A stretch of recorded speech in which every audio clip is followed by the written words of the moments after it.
Guys अगर आप भी ऐसे सिंपल सेंटेंसेस बनाते हैं जैसे I am happy because I met you, तो रुक जाइए, मत बनाइए ऐसे सेंटेंसेस। आप बना सकते हैं I am happy to have met you, या फिर अगर आप बोलते हैं we are thankful because we got support, तो ऐसा मत बनाइए। आप सिंपली बना सकते हैं we are thankful to have received the support. ठीक है, तो ये कुछ एडवांस्ड स्ट्रक्चर्स है, या मैं कह सकती हूँ कि आज की इस क्लास में हम लोग पढ़ने वाले हैं परफेक्ट इन्फिनेटिव, जिसका स्ट्रक्चर होता है टू हैव और वर्ब की थर्ड फॉर्म। तो गाइज ये वीडियो बहुत ही इंपॉर्टेंट और नया होने वाला है, क्योंकि ऐसे स्ट्रक्चर्स बहुत ज़्यादा यूज होते हैं और आप बेसिक से एडवांस्ड लर्नर की कैटेगरी में आ सकते हैं अगर आप बिकॉज का यूज़ ना करते हुए अगर आप टू हैव वर्ब की थर्ड फॉर्म का यूज़ करते हैं। तो सारी ही चीज़ें हम लोग डिटेल में देखेंगे कि कब हमें किस सिचुएशन में टू हैव के साथ वर्ब की थर्ड फॉर्म लगानी है, जैसे to have done, to have eaten, to have gone. तो वीडियो बहुत ही इंपॉर्टेंट होने वाला है, वीडियो के एंड तक जरूर से बने रहिएगा। चलिए क्लास को स्टार्ट करते हैं, लेट्स बिगिन। तो सबसे पहले तो गाइस कुछ सेंटेंसेस देख लेते हैं कि किस तरह के सेंटेंसेस आज हम लोग सीखने वाले हैं। देखिए आप नॉर्मली ऐसे सेंटेंसेस बनाते हैं जैसे शी सेड, ठीक है, वह दुखी है, बिकॉज आगे दिया हुआ है because she lost the match, क्योंकि वो मैच हार गई।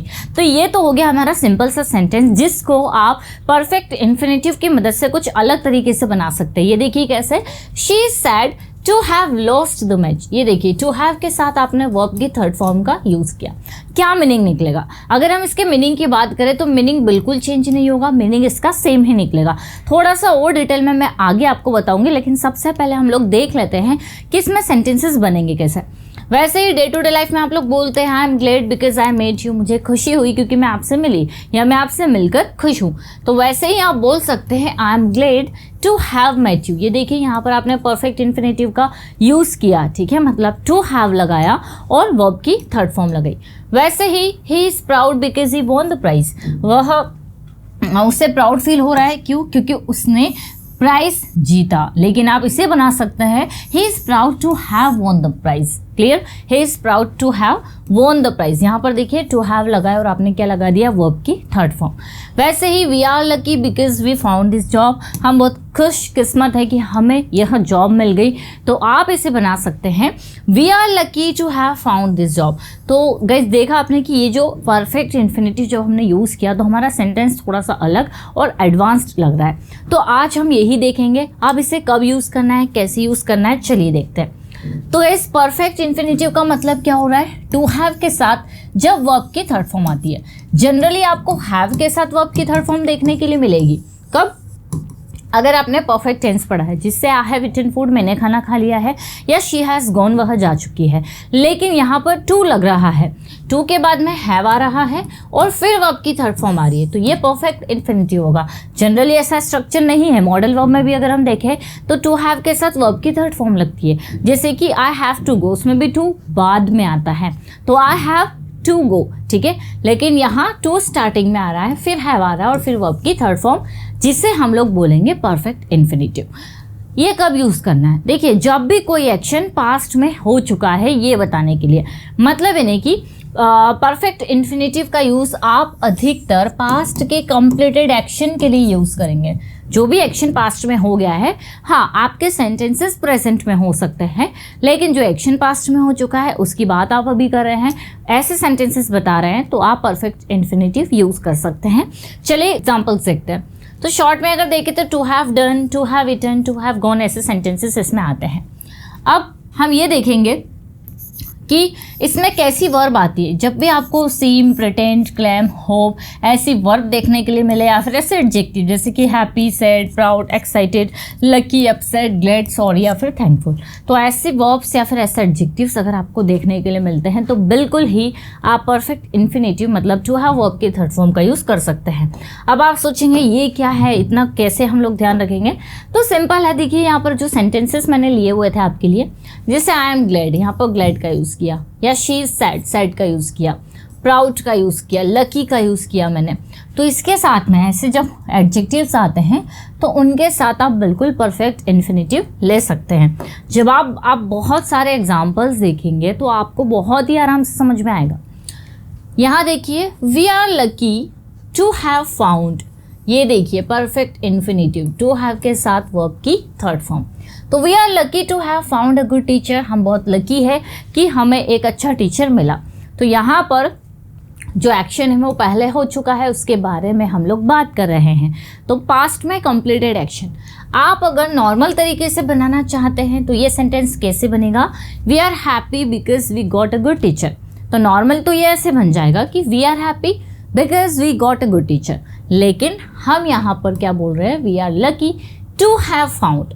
टू हैव के साथ वर्ब की थर्ड फॉर्म। तो हम यही कर रहे हैं कि बिकॉज से हम लोग कैसे रिप्लेस कर सकते हैं परफेक्ट इन्फिनेटिव, मतलब परफेक्ट इन्फिनेटिव को हम लोग यूज कर सकते हैं बिकॉज की जगह। शी इज अपसेट, वह दुखी है, to have made a mistake, गलती करके, ठीक है, उसके हाथ गलती हो गई, उससे गलती हुई, इसीलिए वह दुखी है। तो she is upset to have made a mistake, to have made a mistake.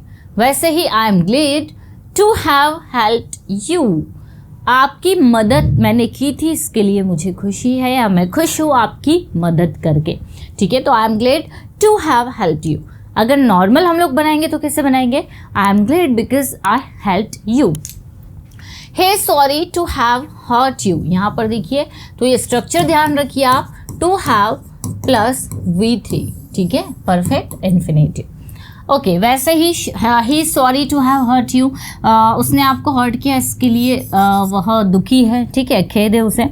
They are happy, वे खुश है, to have bought a car, ये देखिए उन्होंने नई कार खरीदी इसलिए वे खुश है। We are thankful to have received support, ये देखिए स्टार्टिंग में मैंने एग्जाम्पल आपको दिया था, तो हम थैंकफुल है, बहुत ही कृतज्ञ है, हमें सपोर्ट मिला इसलिए। तो हिंदी में थोड़ा सा चेंज हो सकता है, आप जब जनरली ऐसे बोलते हैं कि मुझे बहुत खुश है क्योंकि तुमने मेरी मदद की, या फिर मैं खुश हूँ क्योंकि मैं वहाँ गई थी या मैं वहाँ उससे मिली थी। तो ऐसा आप सेंटेंसेस जो है नॉर्मली बनाते हैं, तो क्यों ना आप इसको to have V3 perfect infinitive में बना सकते हैं। वैसे ही देखिए I am lucky to have found this job, मतलब मुझे यह जॉब मिल गई, मैं बहुत ही खुशकिस्मत हूँ। तो यहाँ देखिए lucky, proud, sad, excited, happy, seems, pretended, claims, ऐसे वर्ड्स, मतलब ऐसे एडजेक्टिव्स और ऐसी वर्ब्स इसके अंदर आती है। तो he is proud to have achieved her goal, she is proud, ठीक है, वह बहुत प्राउड है क्योंकि उससे उसका लक्ष्य प्राप्त हो गया। वैसे ही sad to have lost the match, वह मैच हार गया इसीलिए वह दुखी है, ठीक है। तो he sad to have, direct हमने टू हैव से कनेक्ट कर दिया।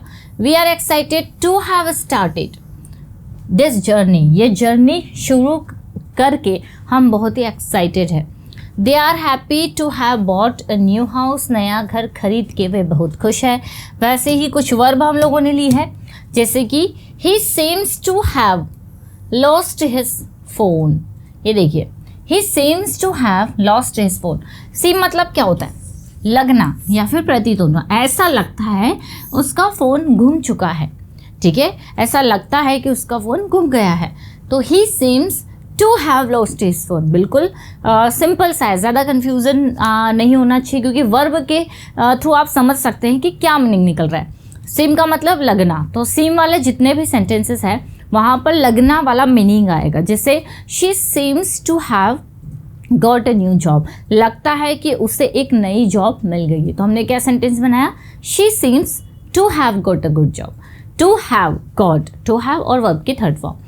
वैसे तो सेम वाले सेंटेंसेस में लगता है आ जाएगा। वैसे ही प्रिटेंडेड, तो प्रिटेंड मतलब क्या होता है, दिखावा करना। He pretended to have understood everything, तो उसने दिखावा किया। ही प्रिटेंडेड, उसने दिखावा किया किस चीज़ का, टू हैव अंडरस्टूड एवरीथिंग, सब कुछ समझ जाने का। तो उसने सब कुछ समझ जाने का दिखावा किया। अगर नॉर्मल सेंटेंस बनाते हैं तो अलग बनता, लेकिन हमने यहाँ पर टू हैव V3 का यूज़ किया और हमने बनाया he pretended to have understood everything, ऐसा उसने दिखाया जैसे उसे सब समझ में आ गया हो। तो यहाँ पर हिंदी में हम थोड़े से अलग सेंटेंस बना सकते हैं, मतलब हिंदी में हमारा बोलने का तरीका कुछ हो सकता है, बट इंग्लिश में हम इसलिए के लिए ना तो दैट्स वाई लगा रहे हैं ना क्योंकि के लिए बिकॉज लगा रहे हैं, हम लोग सिंपल इसे शॉर्ट में बना रहे हैं टू हैव के साथ। He claims to have seen a ghost, claim क्या होता है, दावा करना, तो उसने ये दावा किया कि उसने भूत देखा था, ठीक है। तो he claims to have seen a ghost, बहुत सिंपल है गाइस, बट आपको सिर्फ ये समझना है कि आप सेंटेंसेस को शॉर्ट कर रहे हैं। अब हम एक और चीज़ इसमें देखेंगे, टू हैव बिन, कब यूज होगा? टू हैव बीन के साथ वर्ब की थर्ड फॉर्म। तो देखिए, आपने जो टू हैव पढ़ा और V3 पढ़ा, ये एक्टिव है, जैसे आपने टेंस पढ़े हैं, और टू हैव बीन V3 ये कौन सा फॉर्म हो जाएगा? पैसिव हो जाएगा। अगर आपको पैसिव वॉइस अच्छे से आते हैं तो आप इस स्ट्रक्चर को बहुत ही आराम से समझ लेंगे। मैं आपको यहाँ कंपैरिजन करते हुए बताऊंगी। देखिए, जैसे नॉर्मल हम सेंटेंस पैसिव वॉइस में बनाते हैं तो कैसे बनाते हैं? जैसे मान लीजिए अगर मैं कहूँ कि मुझे सेलेक्ट कर लिया गया है, मैं बहुत खुश हूँ क्योंकि मुझे सेलेक्ट कर लिया गया है। जैसे कि ये सेंटेंस आपको तभी बहुत अच्छे से समझ में आएंगे जब आपको पैसिव वॉइस की समझ है या पैसिव वॉइस आता है। तो इस पर भी बेस्ट मेरा एक बहुत ही अच्छा वीडियो है जो आप लोगों ने काफ़ी पसंद किया था, उससे ज़रूर देखिएगा, आपको डिस्क्रिप्शन में लिंक मिल जाएगी। तो यहाँ देखिए, आई एम हैप्पी, मैं बहुत खुश हूँ, because I have been selected, क्योंकि मुझे सिलेक्ट कर लिया गया है। अब इसी को हम शॉर्ट में बनाएंगे टू हैव बिन का यूज़ करके। देखिए, I am happy to have been selected. अब यहाँ हमने क्या किया? डायरेक्ट टू हैव बिन लगा दिया, बिकॉज वगैरह कुछ नहीं लगाया, ठीक है ना। दोबारा से हमने सब्जेक्ट लगाया, तो डायरेक्ट सेंटेंस हमारा बना I am happy to have been selected. Normal आप बोल सकते हैं I am happy to have been selected, मतलब मैं खुश हूँ क्योंकि मुझे सिलेक्ट कर लिया गया है। तो दोनों तरीका है, आप चाहे तो ऐसे बना सकते हैं और आप चाहे तो ऐसे भी बना सकते हैं। सिंपल देखेंगे, शी सैड, वह दुखी है, because she has been ignored, वह दुखी है क्योंकि उसे इग्नोर कर दिया गया है। अब आप खुद ट्राई करिए टू हैव बिन का यूज़ करके, तो कैसे बनेगा? She is sad to have been ignored. बस हमें करना क्या है? टू हैव बिन लगा देना और वर्ब की जो भी फॉर्म है पैसिव में वो लगा दी। दोनों में डिफरेंस क्लियर है? इधर हम टू हैव वर्ब की थर्ड फॉर्म लगा रहे हैं, लेकिन इधर टू हैव बिन के साथ वर्ब के थर्ड फॉर्म लगा रहे हैं क्योंकि ये हमारा सेंटेंस पैसिव में है। वैसे ही is proud because he has been promoted, ठीक है, वह प्राउड फील कर रहा है क्योंकि उसका प्रमोशन हो गया, क्योंकि उसे प्रमोट कर दिया गया है। इसी को हम पैसिव में कैसे बनाएंगे? He is proud to have been promoted. Clear? तो गाइस देखिए कितना एडवांस लग रहा है ये, he is proud to have been promoted. तो जब आप ऐसे सेंटेंसेस बोलेंगे तो बिल्कुल आप बेसिक से एडवांस्ड लर्नर की कैटेगरी में आएंगे। बस ज़रूरत है आपको ऐसे ही कुछ सेंटेंसेस की प्रैक्टिस करने के लिए।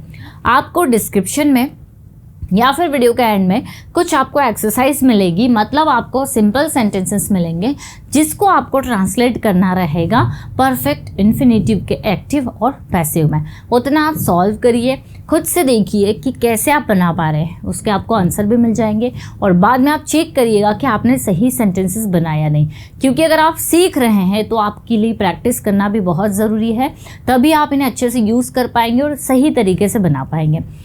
तो गाइस आज के जो वीडियो था ये इसी पर बेस्ड था कि कैसे हम परफेक्ट इन्फिनेटिव का यूज़ हमारे day to day life conversation में कर सकते हैं, खास करके जब हम ये वाली एडजेक्टिव्स या फिर ये वाली वर्ब यूज़ कर रहे हैं। आई होप गाइस ये छोटा सा वीडियो आप लोगों के लिए हेल्पफुल रहा होगा, और अगर आप किसी और टॉपिक पर वीडियो चाहते हैं तो मुझे कॉमेंट करके ज़रूर बताइएगा। कोई स्टडी मटेरियल चाहिए या कोई कोर्स की इन्फॉर्मेशन चाहिए तो इन नंबर पर आप कांटेक्ट कर सकते हैं, और हमारी एप्लीकेशन भी है पर्सोना इंग्लिश और इंग्लिश विद खुशी, उसे भी डाउनलोड कर लीजिए। और वीडियो अगर अच्छा लगा है लाइक ज़रूर करिएगा। मिलते हैं हम लोग अपनी नेक्स्ट क्लास में। Till then bye bye, take care. I am thankful या we are thankful because we got support. तो आप रुक जाइए